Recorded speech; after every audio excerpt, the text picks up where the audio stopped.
Marvel versus Wolverine के last episode में हमने देखा था कि किस तरह से एक बीमारी शहर के अंदर फैलती है और हम सबसे पहले देखते हैं कि स्पाइडरमैन जो है अपने सबसे ख़तरनाक दुश्मन राइनो को जो है पूरे दुनिया के सामने कैमरा के सामने ज़िंदा खा जाता है, उसका गोश्त निकाल के खाना शुरू कर देता है। और तभी से हम देखते हैं कि फैंटास्टिक फोर और लोगन मिलके जो है इसके ऊपर रिसर्च वगैरह करना शुरू कर देते हैं। लेकिन फैंटास्टिक फोर के मुताबिक यानी रीड रिचर्ड के मुताबिक ये एक अजीब किस्म की बीमारी है जो कि उनका डीएनए बदल रही है, यानी कि उनकी जीने की चाहत, उनका फंडामेंटल राइट्स जो है उनको सबको बदल के रख देती है। अब उसको सिर्फ एक चीज़ की ज़रूरत है जो कि है गोश्त, और वो उस गोश्त को पाने के लिए कुछ भी कर सकते हैं। हो सकता है कि उनके पास उनकी कुछ मेमोरीज़ भी हों, उनकी पावर्स भी हों, लेकिन अब उनकी चाहत, उनका मकसद सिर्फ एक ही है, खाना, और वो भी सिर्फ गोश्त जो कि ज़िंदा लोगों का हो। और हम देखते हैं लोगन जो है ये सुनने के बाद जो है 3-4 दिन तक वहाँ पे नहीं आता है, वो अपने कामों में लग जाता है एक्समैन वगैरह के। और हमें पता चलता है कि जब वो साइलॉक के साथ एक मिशन पे गया था, वहाँ से वापसी में जो है कोई एक ऐसी ही चीज़ आती है जो कि साइलॉक की भी यही हालत करती है और उसको बहुत बेरहमी से मार देती है। तो ये देख के लोगन बिल्कुल पागल हो जाता है। अब उसने कसम खा ली थी कि वो साइलॉक के किलर को ढूंढ के रहेगा चाहे कुछ भी हो जाए। और हम देखते हैं कि इस मामले में ब्लैक पैंथर, हैंग रिपेम, जितने भी बड़े बड़े जीनियस हैं सब मदद कर रहे हैं डॉक्टर रीड रिचर्ड की, ताकि वो पता लगा सकें कि जो स्पाइडरमैन के साथ हुआ है वो आखिरकार हुआ क्या है। लेकिन हम दूसरी तरफ देख रहे हैं कि ये बीमारी जो है आहिस्ता आहिस्ता फैल रही है। एक म्यूटेंट ब्लॉब जो है उसने रेस्टोरेंट के अंदर 25 लोगों को ज़िंदा खा लिया, और दूसरी तरफ शहर के छोटे मोटे लोग भी जो हैं अब वो इसी बीमारी का शिकार हो चुके हैं। साइक्लॉप्स के मुताबिक जो है एंजल यानी वॉरेन जो है एक ऐसी डिवाइस लेकर आ रहा था जिससे हमें शायद पता चल जाता था कि ये सब क्या चीज़ें हैं और ये क्या हो रहा है। लेकिन हमें पता चलता है कि वो उसको 2 दिन पहले आ जाना चाहिए था और वो अभी तक नहीं आया। जब लोगन उसको ढूंढने जाता है तो हमें पता चलता है कि वो भी वही ज़ॉम्बी बन चुका है, और लोगन आखिरकार अपने सबसे पुराने दोस्त को भी मार देता है।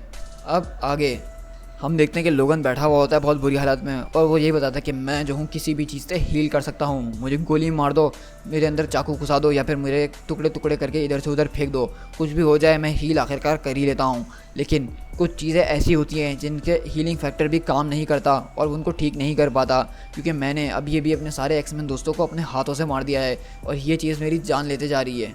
और हम देखते हैं कि रीड रिचर्ड्स को बताते हैं कि लोगन ये जो है एक प्लाग बहुत तेज़ी से बढ़ रहा है, और सिर्फ यही नहीं, हमें ग्लोबली रिपोर्ट्स आ रही हैं कि पूरी दुनिया के अंदर ऐसा हो रहा है। हमें समझ में नहीं आ रहा कि अब हम क्या करें, और हमें कुछ भी पता नहीं है कि ये सब शुरू कहाँ से हुआ और ये हो क्या रहा है। और वो बोलता है कि हमने इसके बारे में बहुत रिसर्च करी है और हमने इसके वायरस का ब्रेक डाउन करा है और हमें इसके नाम के बारे में पता चल गया है। तो उसका एक बहुत अजीब सा नाम बताते हैं जिसकी स्पेलिंग मैं आपको यहाँ पे दे दूँगा, आप लोग खुद पढ़ लीजिएगा। मैं इसको प्रोनाउंस तो बिल्कुल भी नहीं कर सकता हूँ, लेकिन इसके नाम के बीच में ऑडिन आ रहा है।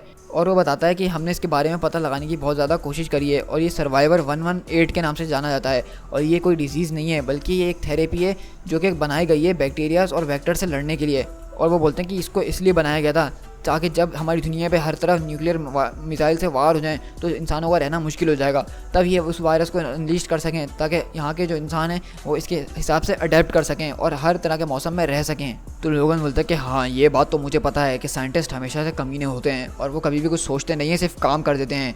लेकिन ये बताओ कि तुम्हें इससे ये पता चला कि तुम इसको फिक्स कैसे कर सकते हो। तो रीड बोलता है कि हाँ, लेकिन सिर्फ थ्योरी के अंदर। लोगन बोलता है कि हमें ये पता है कि ये प्लाग क्या है, लेकिन ये सिर्फ एक पहला स्टेप है जिसके लिए हम इस ट्रीटमेंट प्रोटोकॉल को बना रहे हैं। अगर हमें इसको रेट्रो इंजीनियरिंग करनी है, उसका एंटीवायरस बनाना है, उसके लिए जो है हमें महीनों की मेहनत करनी पड़ेगी, वो इतनी जल्दी हो नहीं पाएगा। और जब तक मेरे ख्याल से ये जो है पूरी दुनिया को कंज्यूम कर लेगा, हमें जो है थोड़ा सर्वाइवर 118 चाहिए। और वो बताते हैं हैंगरी पेम कि इसकी जो बहुत बड़ी शिपमेंट है सर्वाइवर 118 की, वो यूएस में लाई गई थी कुछ टाइम पहले। वो जो लोग लेकर आए थे वो रेड माफिया के नाम से जाने जाते हैं, और वो बायोकेमिकल्स वगैरह का काम करते हैं और हमारी सिटी में जाके भेजते हैं। और वो बताते हैं कि अनफॉर्चुनेटली माफिया टीम जो थी उसको किसी ने एम्बिश कर दिया था और उनके सारे लोगों को मार दिया था, लेकिन हमें ये नहीं पता कि उसके बाद उस शिपमेंट का क्या हुआ। तो लोगन बोलता है कि इसका क्या मतलब है कि ये तो एक और डेड एंड हमारे सामने आ गया है। तो रीड बताते हैं कि नहीं, हमारे पास एक लीड है। हमें पुलिस रिपोर्ट्स के बारे में पता चला है कि जहाँ पे वो सब हुआ था वहाँ पे डिटेक्टिव्स आए थे और फॉरेंसिक रिपोर्ट्स एक्सपर्ट्स ने हमें बताया कि यहाँ पे किसी ने एम्बुश तो करा था, लेकिन वो जो एक वेल नोन इंसान है और वो हमेशा रात के टाइम ऐसे काम करता रहता है। तो लोगन पूछता है कि वो कौन है, और हम देखते हैं कि लोगन फिर पूरे शहर के अंदर निकल जाता है उन लोगों को ढूंढने के लिए और शिपमेंट के साथ क्या हुआ ये सब पता लगाने के लिए, क्योंकि उनको अब ये तो पता चला है कि ये जो है एक खुद ही इंसानों ने बनाया है। ये कोई बीमारी नेचुरल की तरफ से नहीं आई है, बल्कि ये केमिकल है जो कि इस सिटी के अंदर या फिर इस वर्ल्ड के अंदर रिलीज़ कर दिया गया है।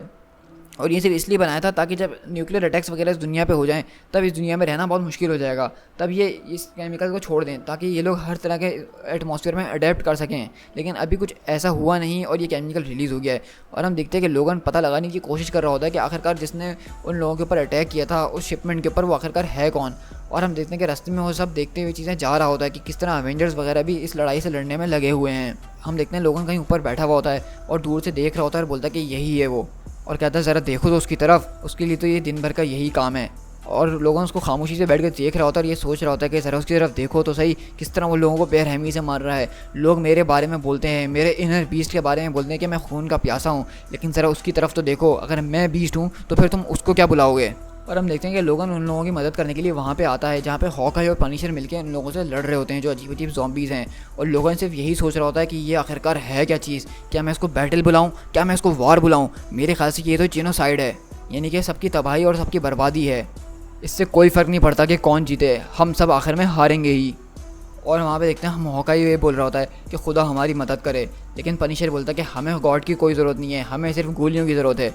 और लोगन उससे बोलता है कि मेरी बात ज़रा गौर से सुनो। रीड रिचर्ड और कुछ और साइंटिस्ट जो हैं इस बारे में पता लगाने की कोशिश कर रहे हैं और उनको लगता है कि वो लोग ये सब फिक्स कर सकते हैं। तो उन लोगों ने मुझे बोला है कि मैं तुम्हें वहाँ लेकर आऊँ क्योंकि उनको लगता है कि तुम उनकी मदद कर सकते हो। तो पनिशर जो है इसकी तरफ खामोशी से सिर्फ देख रहा होता है। तो लोगन बोलता है कि क्या कहते हो तुम। और लोगन जब उसको सारी बातें बताता है तो पनिशर बोलता है कि रशियन माफिया, हाँ तुम वेयर हाउस की बात कर रहे हो जहाँ पे एक शिपमेंट आया था, ये तो मेरे भाई 18 महीने पुरानी बात है। तो लोगन बोलता है क्या तुम्हें याद है। तो पनिशर बोलता है कि हाँ मुझे अपना हर एक मिशन याद रहता है। वो बोल रहा है कि मुझे कहीं से टिप मिली थी कि यहाँ पे हमारे शहर में सूटकेस में न्यूक्स वगैरह लाए जा रहे हैं जो कि इतने ज़्यादा ख़तरनाक है जो एक न्यूक्लियर मिसाइल की तरह भी काम कर सकते हैं। और मेरे होते हुए ऐसा बिल्कुल भी नहीं हो सकता था कि उस वेयर हाउस से एक भी न्यूक जो है बाहर आ जाए इस मार्केट के अंदर। मैंने वही किया जो सही था, मैंने उन सब लोगों को मार दिया। लेकिन मुझे पता लगा कि मुझे जो इंटेल मिली थी वो गलत थी। वो बोलता है कि वहाँ पे न्यूक्स नहीं थे उस ब्रीफ के अंदर, बल्कि कुछ तरह के केमिकल थे। हो सकता है कि कोई नया ड्रैग या फिर कोई बायोकेमिकल वेपन। और कह रहा है उस केमिकल को उठाने के चक्कर में वो सारा केमिकल मेरे ऊपर भी गिर गया था, लेकिन मुझे कुछ हुआ नहीं और मैं अभी भी तुम्हारे सामने खड़ा हुआ हूँ। उसकी वजह से सिर्फ मुझे इतना हुआ था कि मैं कुछ दिन के लिए बीमार ज़रूर पड़ गया था, लेकिन ये कोई बड़ी बात नहीं है, मैं फ़ौरन ठीक हो गया। लेकिन जो बाकी बचा हुआ केमिकल था वो उस नाली में गिर गया था और उसके बाद वो सब वहाँ से धुल गया और मुझे नहीं पता कि वो वहाँ से कहाँ गया। मैंने उस जगह को अच्छी तरह से सर्च करने की कोशिश करी, लेकिन मुझे वहाँ पर और उसके अलावा और कुछ भी नहीं मिला। और वो बोलता है कि मुझे लगता है कि रीड और उसके जो दोस्त हैं वो गलत पेड़ का पीछा कर रहे हैं। और वो बताता है कि ये जितना भी था वो सब ख़त्म हो चुका है और मैंने इसके बारे में नहीं सुना कि इस शहर के अंदर और लाया गया है। और वो हम देखते हैं कि दूसरी तरफ रीड को जो है लोगों ने सारी बातें बता रहा होता है जो कि उसने अभी पनिशर से पूछी हैं। तो रीड पूछते हैं कि नहीं सारा का सारा ख़त्म हो गया। तो लोगन बोलता है कि हाँ उसने मुझसे ऐसा ही कहा कि सारा का सारा वहाँ से ख़त्म हो गया, वो नाली में गिर गया था और वो धुल गया। अगर तुम चाहते हो कि वेयर हाउस को चेक करूँ तो मैं वो जाके चेक कर सकता हूँ, लेकिन इस बात को अब 1 साल से भी ज़्यादा हो चुका है, मुझे नहीं लगता कि वहाँ पे ढूंढने के लिए अब कुछ भी बचा हुआ होगा। और हम दूसरी तरफ देखते हैं कि टीछाला होता है वो भी यहाँ पे पहुँच चुका होता है और बोलता है कि रीड उसके असली फॉर्म के बगैर, उसके असली केमिकल के बगैर हम लोग तकरीबन अब हार चुके हैं। तो रीड बोलता है कि नहीं मेरे ख्याल से नहीं, अगर पनिशर जो है उसी चीज़ से एक्सपोज हुआ था और वो अभी तक ट्रांसफॉर्म नहीं हुआ है तो हो सकता है कि उसने जो डोज लिया हो वो एक सुपर डोज हो, इसी की वजह से वो अब किसी भी किस्म की बीमारी और किसी भी चीज़ से इम्यून हो गया हो। और उसका यही मतलब है कि अभी तक वो जो प्योरेस्ट फॉर्म है उसके ब्लड के अंदर कहीं ना कहीं एग्जिस्ट करती होगी। हम उसके ब्लड में से वो सारी चीज़ें निकाल सकते हैं, यानी कि उसका ब्लड और उसके टिश्यूज़ निकाल सकते हैं, उसको स्ट्रैक कर सकते हैं। तो हो सकता है कि हमें वो ओरिजिनल केमिकल की फॉर्म मिल जाए। और वो बोलते हैं फ़ोन पे लोगन हमें जो है तुमसे काम है, तुम्हें पनिशर को यहाँ पे लाना होगा, चाहे वो इसके लिए माने या ना माने, तुम्हें उसको यहाँ पे लेकर आना होगा किसी भी कीमत पे। तो लोगन बोलता है कि कोई बात नहीं, ये तो मेरे लिए आसान काम है। तो लोगन बोलता है कि तुम्हें मेरे साथ चलना होगा कुछ टेस्ट वगैरह के लिए। तो पनिशर बोलता है कि मेरे पास टाइम नहीं है तुम्हारे इन फजूल टेस्ट के लिए, मैं यहाँ पे लोगों को बचाने के लिए निकला हुआ हूँ। तो लोगन बोलता है कि टाइम नहीं है तो टाइम बना लो, ये कोई रिक्वेस्ट नहीं है। और वो लोगन को बोलता है कि तुम इडियट नहीं बनो ज़्यादा, अपने चारों तरफ देखो, यहाँ पे हर तरफ वॉर ही वॉर चल रही है, यहाँ पे बहुत सारे लोग अभी भी हैं जिनको हमारी मदद की ज़रूरत है और मैं पागल नहीं हूँ कि वहाँ जाके रीड रिचर्ड के साथ अपना दिमाग खपाऊँ जबकि मुझे यहाँ पे लड़ना चाहिए। लेकिन हम देखते हैं वुल्वरिन को गुस्सा आता है और वो अपने क्लॉज निकाल के उसकी गन के 4-5 टुकड़े कर देता है अपने क्लॉज से। लोगन अपने क्लॉज निकाल के बोलता है कि मुझे नहीं पता कि मैंने तुमसे जो सुना वो सच है या नहीं, लेकिन मुझे ऐसा लगता है कि तुमने ये सब जो किया इसमें तुम्हारी कहीं ना कहीं बहुत बड़ी गलती थी और मैं तुमसे कोई इतनी बड़ी बात नहीं मांग रहा हूँ, हमें सिर्फ तुम्हारा ब्लड चाहिए और उसके बाद तुम्हें जो करना है करते रहो। तो पनिशर बोलता है कि चलो ठीक है, लेकिन सिर्फ तुम्हारे पास 10 मिनट है, अपना सैंपल लो और उसके बाद मैं वापसी स्ट्रीट्स पे आ जाऊँगा और ये अपने बकवास से क्लॉज मेरे मुंह के सामने से हटाओ, वरना मैं भी तुम्हें उनके पास डाल दूँगा ताकि वो तुम्हें कच्चा खा जाएँ। हम देखते हैं कि वो लोग जा रहे होते हैं रात के टाइम और पनिशर बोलता है कि सबको जितना सन्नाटा सन्नाटा क्यों हो गया है।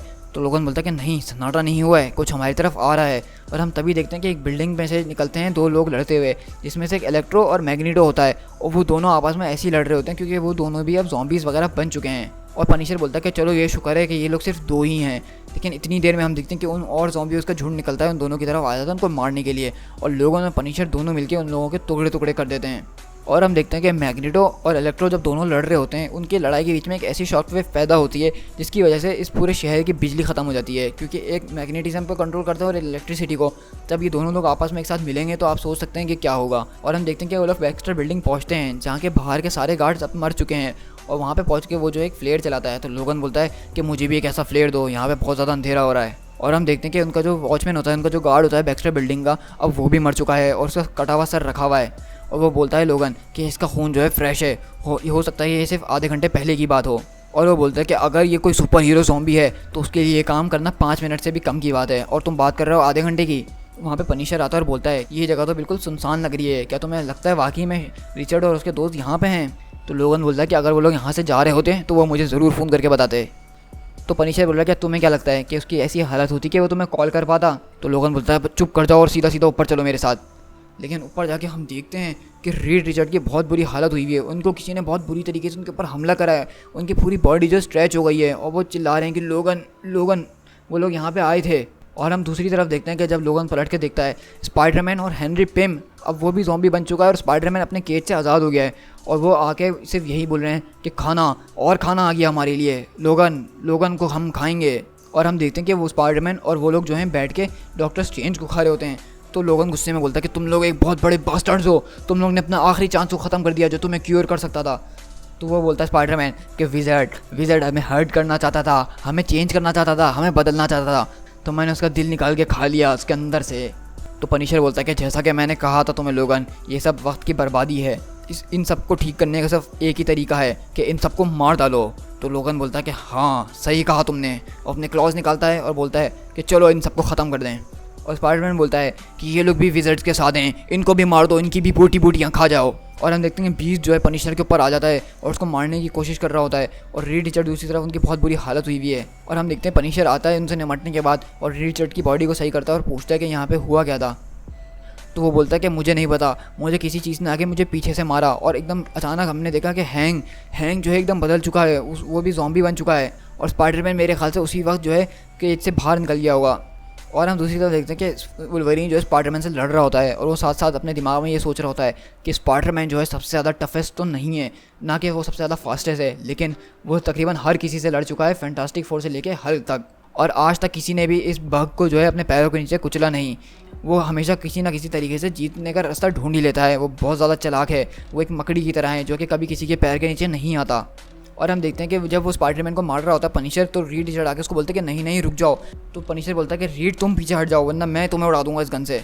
तो रीड बोलता है कि नहीं तुम समझ नहीं रहे हो, हमें स्पाइडरमैन जिंदा चाहिए। तो रीड बोलता है कि ऐसा क्यों। और हम दूसरी तरफ देखते हैं कि स्पाइडरमैन जो है उस बिल्डिंग का शीशा तोड़ के वहाँ से निकल जाता है। और लोगन बोलता है कि ये जो कह रहा है इसकी बात सुनो, वो साइंटिस्ट है। और हम देखते हैं कि दूसरी तरफ स्पाइडरमैन भाग जाता है। तो और पनिशर बोलता है कि अभी या बाद में कभी ना कभी तो मैं उसको पकड़ के रहूँगा और उसको एक कीड़े की तरह मसल के रहूँगा। और वो बोलता है कि तुम समझ नहीं रहे हो पनिशर, हमें स्पाइडरमैन चाहिए क्योंकि वो हमारा पेशेंट ज़ीरो है, हमने जितनी रिसर्च करी सब उसके ऊपर करी है और वो हमारे पास अब ज़्यादा टाइम नहीं है। और पीछे से आवाज़ आती है कि वक्त, तुम्हारे पास तो अब वक्त है ही नहीं यहाँ से जाने के लिए, तुम्हारा टाइम तो अब ख़त्म हो चुका है। और हम दूसरी तरफ देखते हैं द थिंग, वो भी अब ज़ॉम्बी बन चुका है और उसने बहुत सारे लोगों को भी मार दिया है। उसके गले के अंदर जो है लोगों के हाथों के हार बना हुआ है और वो यही बोल रहा है कि अब हम तुम्हें खा के रहेंगे। और उसके साथ जो 2 लड़कियां हैं वो यही बोल रही हैं कि मीट टू बी कंटिन्यूड।